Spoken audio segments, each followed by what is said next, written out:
Бүгін бізде сіздермен детектив, мен сіздерге бүгін биномо туралы айтатын боламын. Яғни қазір көп сериалдар осы бином ойын жарнамалап жүр.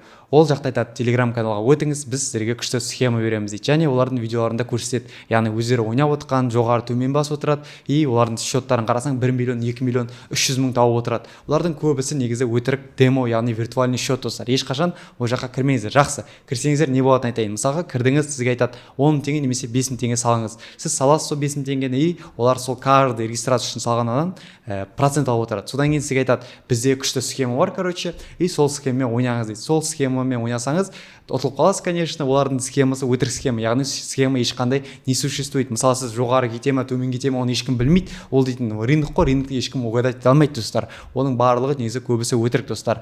Яғни шынымен де схема болатын болса, неге олар өздері отырып ақша таппайды достар. Так что олар жаңағы регистрация үшін және ұтылып қалған үшін сіздердің ақшаларыңыздың барлығын олар алып отырады. Биномо деген, яғни ол казиноның бір түрі, одним словом бар ғой. Ешқашан олардың схемасына кіріп, яғни телеграмдарына кірмеңіздер достар.